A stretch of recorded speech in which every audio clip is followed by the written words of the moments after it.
He arrived at the court to support another, doing so with quiet dignity and a humble spirit, seeking no acknowledgement for his actions. Yet, when a young officer misidentified him as a threat and secured him in handcuffs, she remained oblivious to his true identity. What unfolds when justice sheds its uniform, yet bears the heavy burden of a nation? If this tale resonates with you, be sure to like, share, and share your reflections in the comments. Your voice holds significance in this space. Now, let us immerse ourselves in the tale that demonstrates how the most reserved individuals often harbor the most profound truths.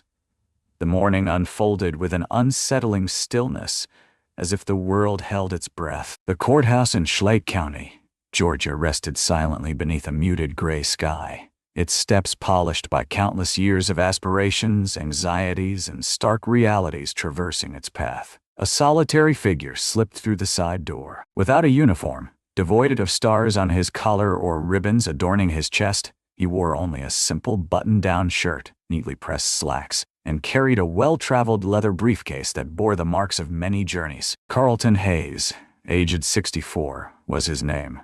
He stands firm, yet his movements betray a familiarity with the shadows.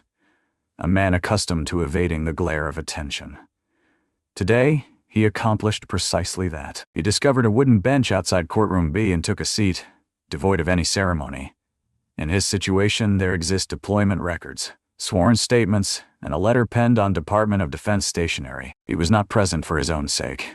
He had arrived to advocate for another, a young black man, a former soldier who had served under his command, now facing trial for the assault of a police officer. A man clad in the same uniform, a man whom Carlton felt the system had let down. He might have considered making a call in advance. He had the option to have security clear a path or to announce his rank, yet he opted for silence instead. Today, he was not presenting himself as a general. He appeared as a citizen, a witness, a man acting in accordance with his convictions. To the passersby in the hallway, he appeared merely as an elderly black man, seated serenely with a briefcase resting on his lap. An individual deserving of a glance, yet evoking no sense of apprehension. Within the confines of the courtroom, the tension was palpable. The incident had ignited a fervent discussion throughout the town, as a seasoned veteran faced allegations of assaulting an officer during a late-night encounter. To some, it was a form of justice. To others, it was merely payback. Yet, none among them, the bailiff, the attorneys, nor even the judge, were aware that the unassuming figure outside had once orchestrated missions spanning 4 continents, had advised presidents, and bore secrets concealed beneath multiple layers of clearance. He was not present for the sake of acknowledgement. He stood as a beacon, a reminder of the true visage of justice that the system ought to embody. The corridor lay in stillness, punctuated only by the soft hum of fluorescent lights and the sporadic squeak of leather shoes gliding over the polished tiles. Carlton perched comfortably, one leg elegantly crossed over the other, as he absently scrolled through his phone. He had just received an email from the defense attorney, confirming that his name had been officially recorded as a witness in Case 17. He offered a faint smile, a sense of relief washing over him. Every piece of documentation he presented, from signed statements to character reports, was meticulously organized. All was precisely in its rightful place. He rose to his feet and took a few strides down the corridor, casting a glance at the array of bulletin boards that lined the wall. At the terminus of the hallway stood a modest glass window marked Clerk, Legal Submissions.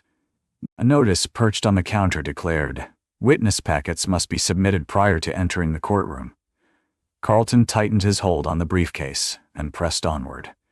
Yet, the arrangement of this ancient courthouse was peculiar. The indications were ambiguous.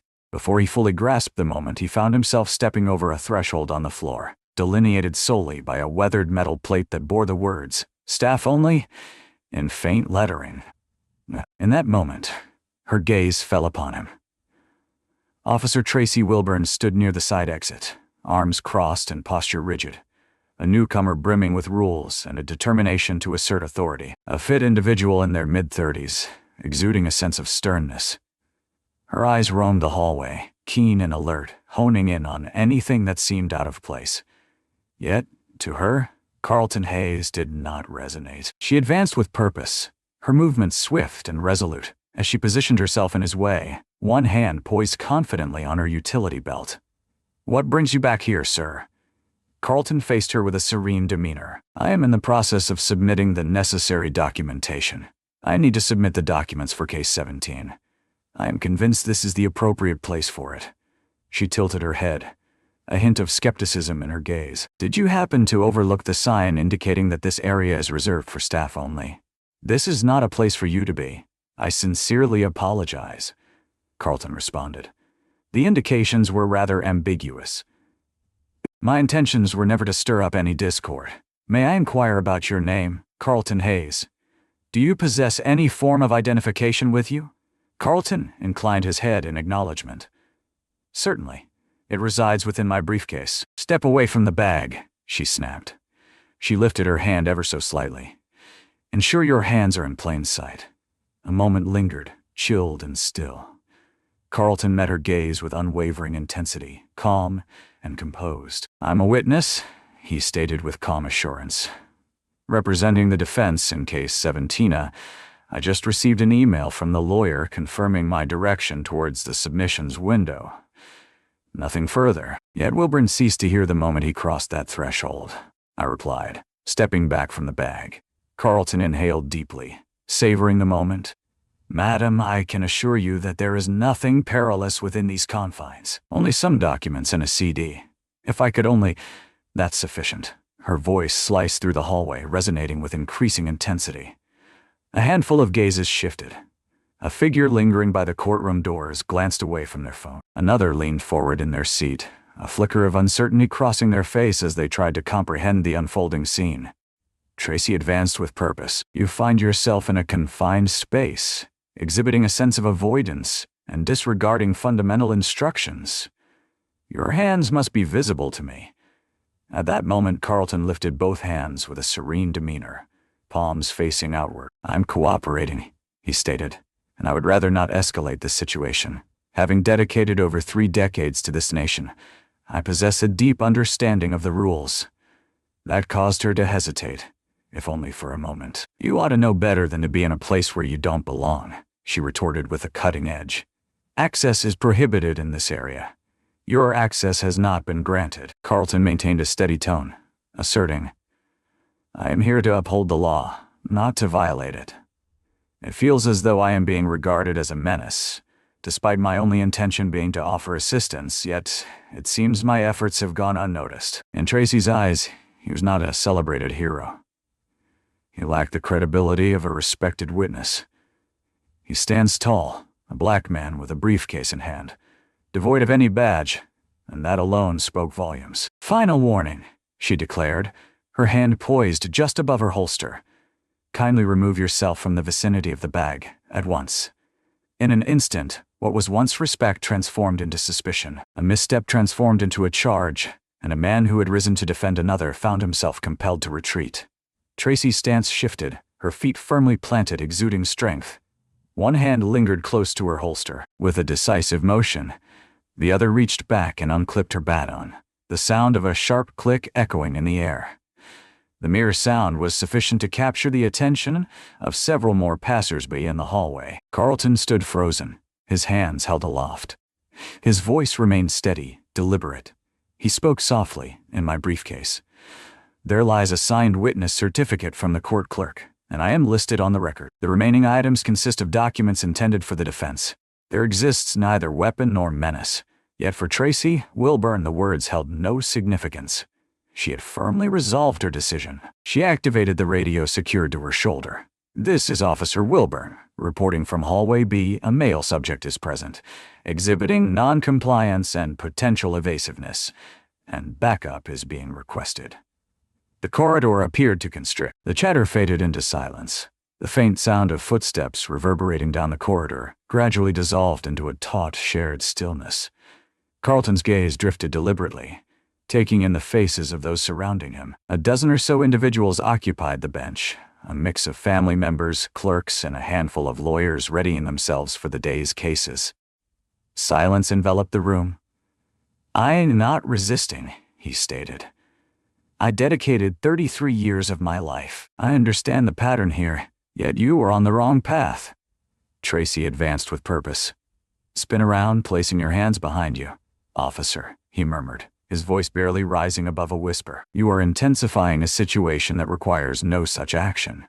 "I have complied," I have responded. Yet I remain still.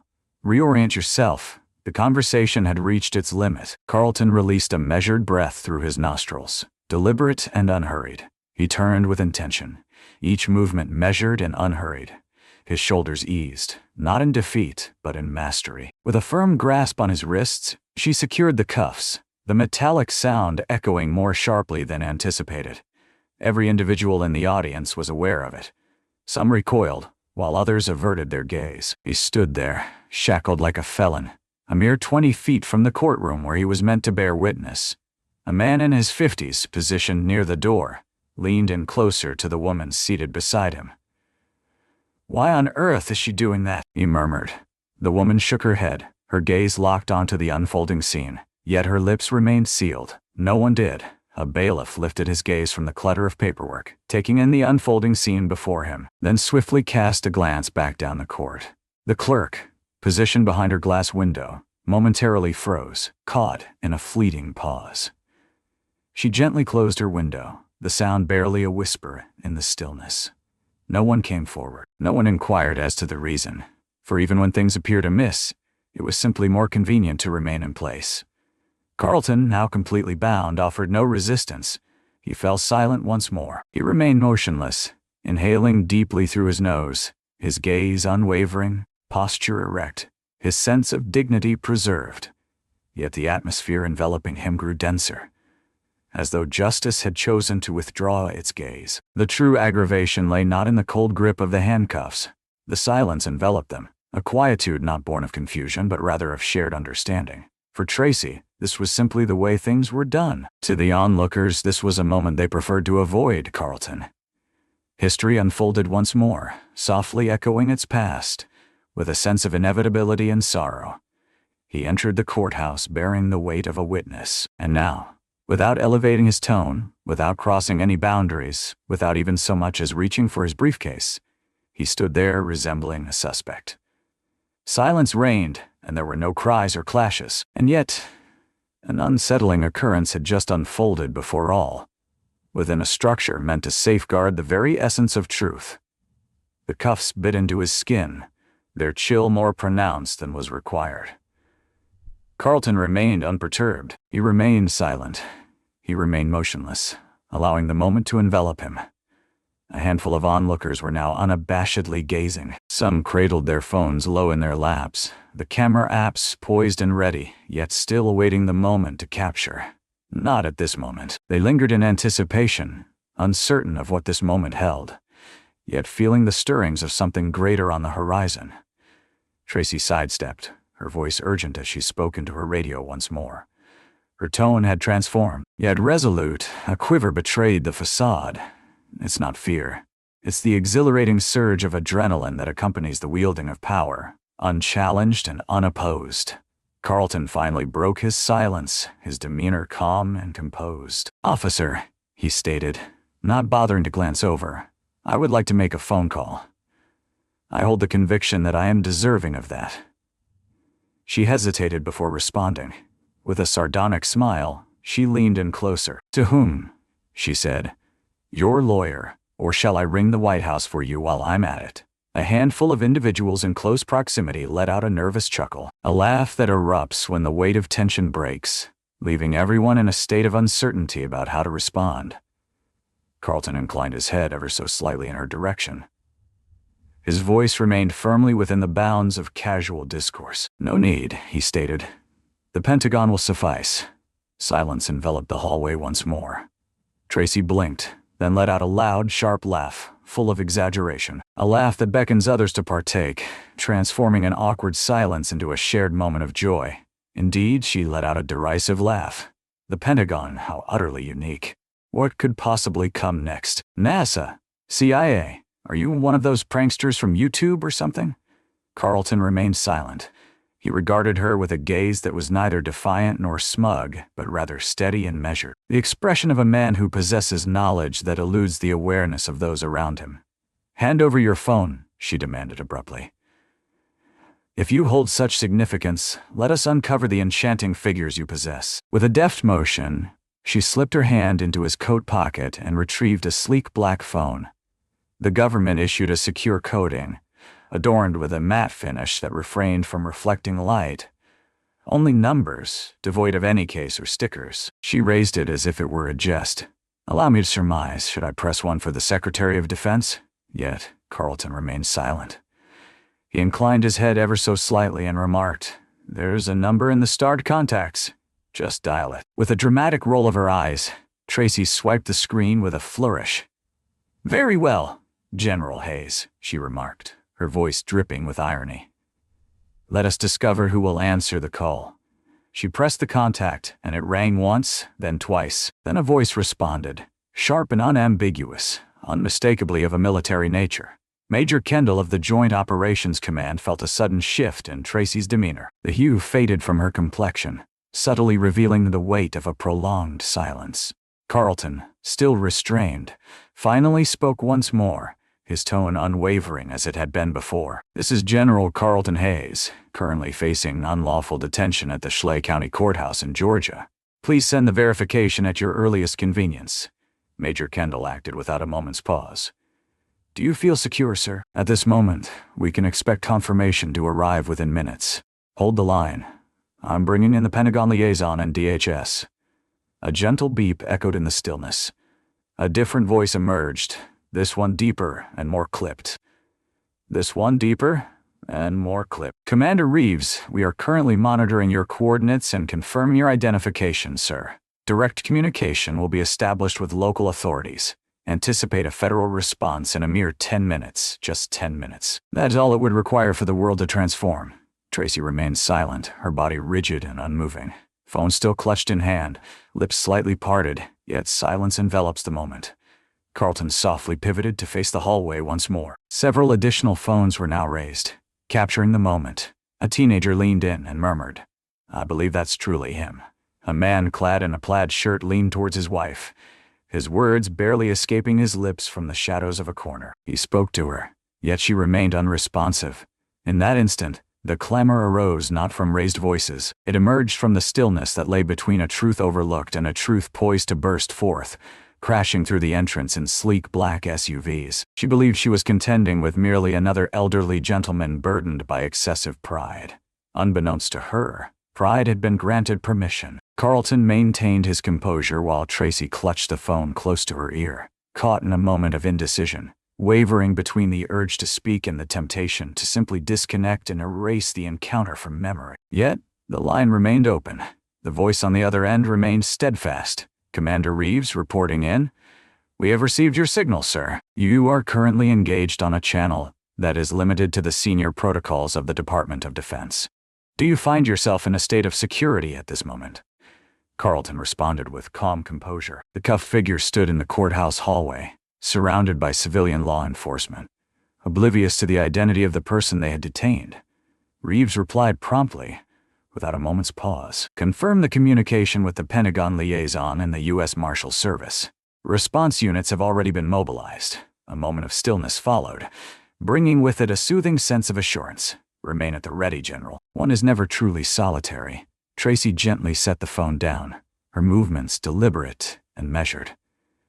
Her lips parted ever so slightly, as though a retort lingered on the brink of escape, yet the words remained elusive, trapped within her. She cast her gaze upon the screen once more, perhaps hoping to uncover a ruse, a jest, anything that might reveal this was merely a farce. Yet it was not.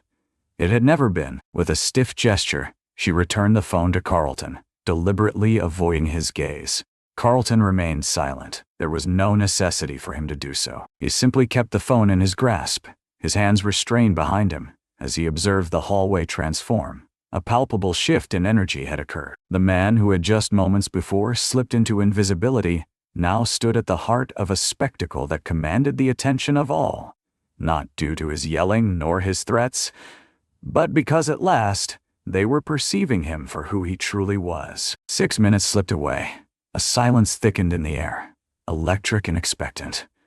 Several more phones were lifted, capturing the moment. The facade had finally crumbled. A palpable sense of anticipation hung in the air. as if the very fabric of reality was bracing itself for the inevitable arrival of something significant. Then it arrived, the unmistakable sound of tires crunching on gravel, accompanied by a low hum of engines that were clearly not those of ordinary patrol cars. 3 black SUVs, their unmarked windows tinted to a shade darker than the law permits, glided through the streets as if accustomed to never pausing for anything. They drew in close. One obstructed the main entrance of the courthouse. Another came to a halt just beyond the side lobby. The third vehicle, moving at a measured pace, came to a stop near the judge's designated parking area. The doors swung open in flawless harmony. From the lead vehicle, 2 men emerged, clad in dark suits, their subtle earpieces glinting in the light, yet devoid of any visible badges. They found no use for them. A woman in uniform emerged from the second SUV, Colonel bars resting on her shoulder, her face an enigma, her posture as unyielding as granite. From the third step emerged a tall figure, clad in full dress uniform, adorned with silver eagles and a display of commendations that spanned across his chest. A sleek cover tucked beneath one arm, a steely gaze fixed unwaveringly on the courthouse entrance. He did not run.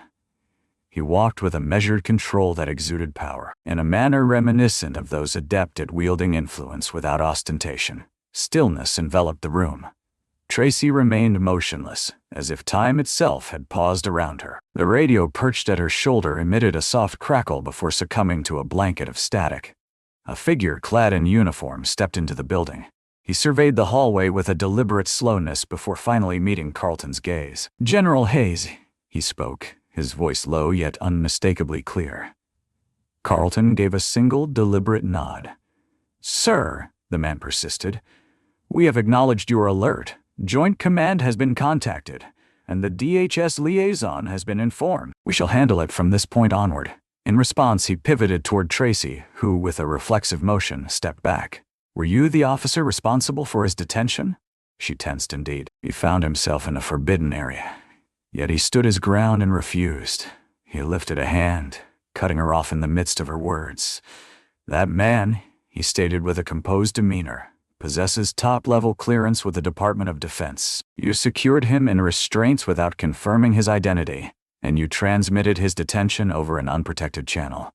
He refrained from shouting, he avoided blame, yet his words resonated with the force of thunder in a sacred space. He continued, stating that your actions would be subject to review under federal protocol. For the time being, you are no longer entrusted with supervisory authority in this building. Take a moment to pause, and in an instant, the burden transformed. The cuffs remained fastened around Carlton's wrists, yet an unspoken understanding lingered in the hallway. The true force had finally made its entrance. The footsteps reverberated through the marble corridor, a rhythmic pulse, deliberate, unmistakable. Doors creaked ajar, gazes shifted, and the murmur of the courtroom faded into silence. A towering figure in complete uniform strode in, accompanied by 2 quiet officers. His ribbons and medals remained silent, yet their presence spoke volumes. It was his presence that made the difference. He halted by the entrance, surveying the room, his voice slicing through the atmosphere with precision. "Is General Carlton Hayes present?" The ensuing silence was anything but ordinary. It was the sort that caused individuals to squirm in their chairs, that halted breaths mid-inhale, that sent judgment retreating into the darkness where it rightfully resided. Every gaze gradually shifted, united in focus on Carlton, still restrained, yet maintaining the unwavering quiet dignity that had always defined him. Tracy's lips gently parted. Her jaw shifted, poised to articulate a thought, yet only a single word escaped her lips. "You hold the rank of a general." Carlton maintained a calm demeanor, his voice steady and unraised. He barely shifted his gaze in her direction. He maintained the same serene demeanor he'd held since the instant she interrupted him. "As I mentioned, the only thing you needed to do was take a look at the folder in my case." Silence enveloped her words. Across the expanse of the room, the judge rose to their feet. An elderly gentleman, his hair a cascade of gray, draped in robes that hang just a touch too long, bears an expression of bewilderment etched upon his features. "Officer, could you please explain what is happening here?" the judge inquired, his tone wavering between authority and doubt. Yet the figure clad in uniform did not pause for any clarification. He advanced, extracting a leather folder from under his arm, and extended it with a practiced grace. He mentioned authorization from the Department of Defense, the confirmation of clearance, a liaison contact, and that a formal complaint is pending. The judge cast his eyes upon the document, then lifted them to meet the gaze of the man standing before him. "Is this truly real?" "Indeed, Your Honor." The figure positioned behind your officer, who gestured towards Carlton, is none other than Lieutenant General Carlton Hayes, a retired 3-star general and the former leader of Joint Operations Southeast Command. Today, your system regarded him as a criminal, despite his engagement in a civic duty. The judge began to speak, perhaps to clarify or to justify, yet the colonel lifted a hand, a subtle gesture of disregard, merely to convey his point with a gentle touch. This is no longer a subject open to local interpretation. He shifted his gaze toward Tracy. She appears diminished now, not due to his imposing presence, but because all her assumptions, all her projections had crumbled into fragments. "I was unaware that she had started." He interrupted her. "You failed to inquire." A stillness, the sort of stillness that transforms a fleeting instant into a lasting recollection. He then redirected his gaze towards the judge. "We have no intention of disrupting the court's proceedings. However, a federal review will commence without delay." This was not merely an error. It represented a profound lapse in acknowledgement, and it transpired within a structure where justice is meant to take root, not unravel.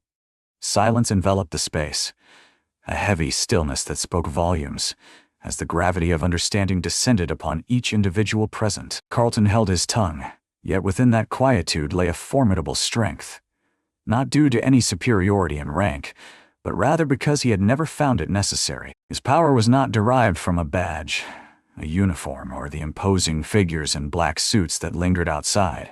It emanated from the way he stood, the cadence of his speech, and the unwavering strength he displayed. Even when the system presumed he had no cause to rise with dignity, this was not the unexpected turn of a narrative. It was the unveiling of a truth that had lingered in plain sight, overlooked, dismissed, and now impossible to deny. The soft click of the cuffs releasing echoed softly, a mere metallic murmur in the stillness. Yet, in a chamber brimming with individuals who had just experienced the price of silence, it resonated more powerfully than any gavel ever could. The officer who took them away remained silent. He merely took a step back. Carlton eased his wrist, allowing the blood to circulate once more, then lowered his arms and adjusted his jacket, maintaining an air of calm and composure. The judge's expression wavered with doubt, mirrored by the bailiff's own hesitance. The colonel, standing resolutely by the bench, maintained a dignified silence. Every gaze was fixed upon Carlton. He took his time before uttering a word. He allowed the silence to envelop him. He allowed individuals to linger in the aftermath of what had just transpired, speaking with a resonance that transcended the need for amplification. He fixed his gaze on Tracy, then turned toward the gallery and remarked, "She didn't hold me back because of my actions." His tone remained steady, free from resentment and theatrics. Only honesty remains. "She held me back based on her assumptions of who I was." A handful of individuals adjusted their positions in the seats. The stillness grew more oppressive once more. This time, it was not discomfort that enveloped me, but a profound sense of reverence as I listened intently. Carlton inhaled deeply, savoring the moment before he pressed on. "I never requested her to understand my identity. I never insisted that she salute, verify rank, or treat me in any special way. There was no necessity for her to encounter a general." He lingered for a moment, allowing the next sentence to settle in the air. "I required her to behold a man." In the front row, a young woman, scarcely 20, her law school textbook still ajar on her lap, raised her phone and began to record. Her hand quivered ever so slightly, not out of anxiety, but from the profound realization that this moment could hold significance far beyond these confines. Carlton surveyed the room with a deliberate slowness, his eyes grazing over each person, yet failing to truly connect with any. "I have guided operations across various continents. I have provided briefings to presidents. I have stood alongside men in battle who bore no resemblance to me, yet would bleed just the same. And all of that, none of it holds significance. Once I shed my uniform, I transformed back into something to be feared." The words hung in the air, unshouted yet saturating every corner of the courtroom. He cast a fleeting look at Tracy, not to humiliate her, but to ensure she received the message firsthand. "You failed to recognize a danger. You failed to recognize a danger. You observed a pattern and took decisive action." Tracy remained still. She remained silent. Silence enveloped the moment, leaving no words to be spoken. Carlton cast a glance back at the judge. "Your Honor, I remain prepared to provide my testimony in Case 17. The young man facing trial today merits far more than what I endured. I did not arrive with the intention of making a point. I arrived here driven by my enduring faith in the ideals this room is meant to embody." He took a step back, hands clasped before him, neither seeking applause nor yearning for redemption, simply done. In that moment of stillness, a transformation occurred, not within the confines of the law, but within the hearts of the people. The courtroom was enveloped in a stillness, yet it was a different kind of quiet than what had prevailed earlier. It was a profound stillness, a moment of introspection where individuals began to perceive beyond the choices they had made just moments before. The young woman with the phone ceased her recording. She blinked fiercely, lowered the camera, and murmured to herself, "That must be witnessed." 60 minutes later, her clip was uploaded to the internet. In just 3 more, it reached 50,000 views. At Sunset National, the headlines echoed a solitary phrase. "I had no desire for her to witness a general. I required her to behold a man." In a realm crafted for assessment, a solitary figure illuminated for all observers that dignity does not seek acknowledgement. It simply endures, unwavering and resolute. As the last echoes of footsteps faded from the courthouse that afternoon, a palpable shift lingered in the air. The narrative had already started to flow beyond the aged brick confines of the building. Outside, local reporters were collecting statements, verifying names, and assembling the scattered pieces of what had transpired within Courtroom B. Yet, the majority of them found themselves stymied, for the man at the heart of the matter, Carlton Hayes, had resolutely turned down every request for an interview. He refrained from addressing the press. He refrained from presenting himself to the cameras. With a steady gait, he descended the courthouse steps, briefcase firmly in hand, and continued on his way. Yet, within those walls, the response was only just unfolding. Officer Tracy Wilburn was promptly removed from duty, surrendering her badge and firearm without delay.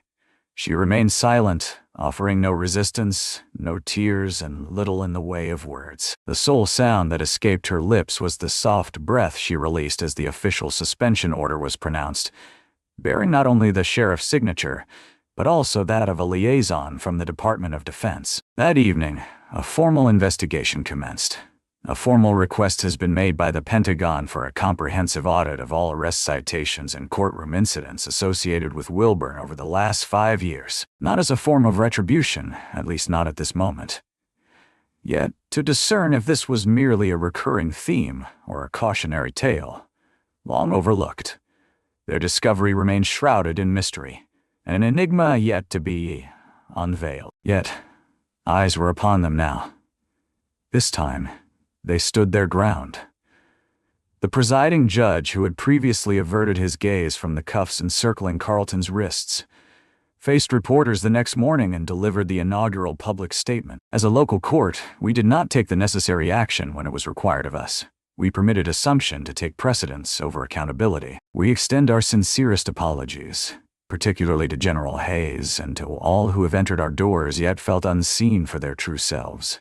Without excuses or justifications, we embark on the beginning of what may be called responsibility. In the meantime, the video capturing the law student Carlton's soft-spoken words resonating throughout the courtroom had exceeded 2 million views. It found its way into classrooms, circulated among veterans groups, and was shared widely by civil rights organizations.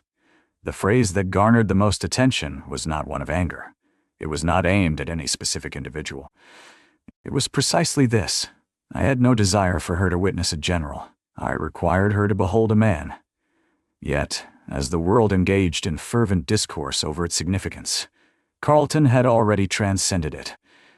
He stepped onto a late afternoon train departing from Schley County, journeying southward toward Fort Benning.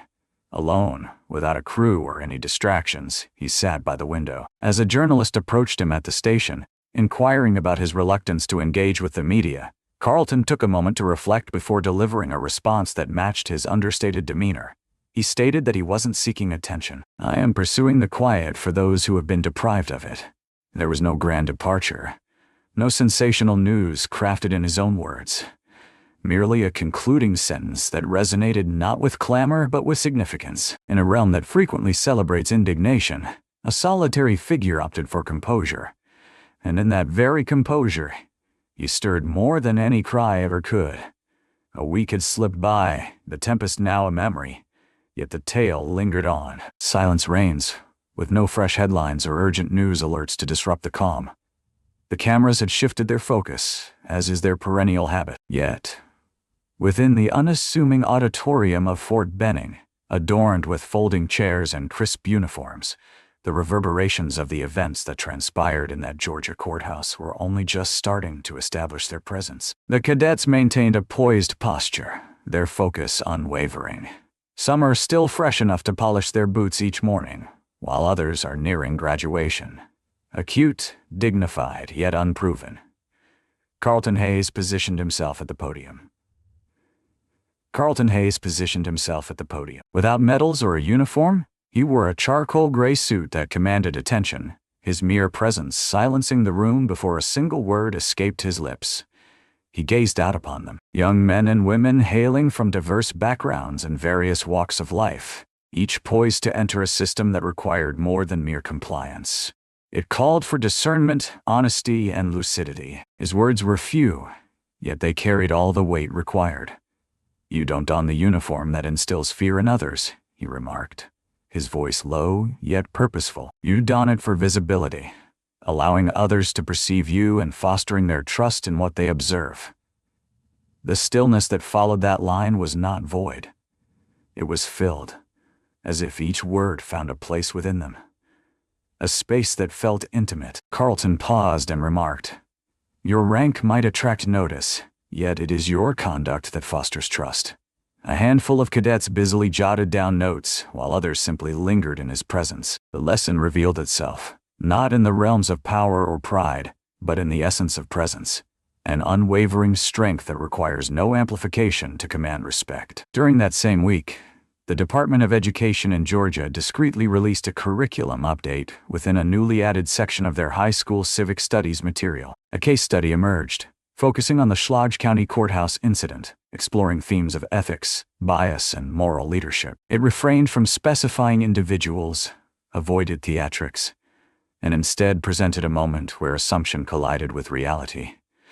The distinction lay in the manner in which one man upheld his dignity amidst the tide of disrespect. Educators started to employ it not merely as an illustration of civil rights, but as a testament to personal responsibility, highlighting the essence of choosing dignity when the path of retaliation would have been the simpler option. The recording of Carlton's remarks in the courtroom has now been preserved by various law schools, serving as a component of Modern Cases initiative to address institutional bias. A professor once remarked that it stands as the most pristine illustration of moral restraint I have ever witnessed on film.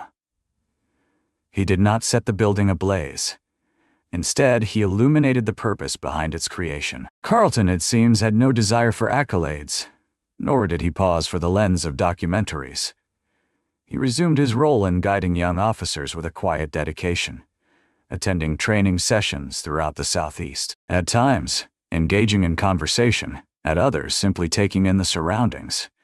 Yet, in every place he ventured, there was an undeniable spark of recognition among the people, even if his name eluded them. An essence, a calmness, a form of fairness that spoke softly yet profoundly. Justice, when executed properly, often arrives without the sound of applause.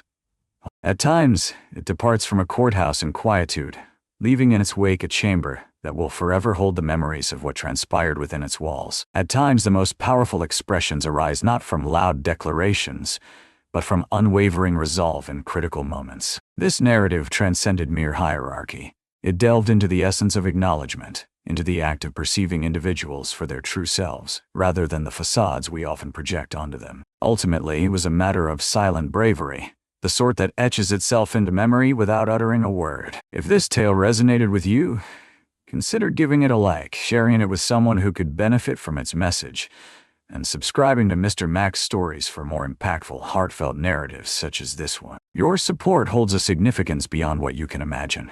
Each comment, each share, each new subscriber fuels our small creative team, empowering us to persist and continue weaving narratives that hold significance. Our purpose extends beyond mere entertainment. We gather to rekindle our understanding of dignity, decency, and the essence of justice. Thank you for tuning in. Until we meet again, remain compassionate, remain reflective, and continue to attune yourself to the subtle truths that whisper in the silence.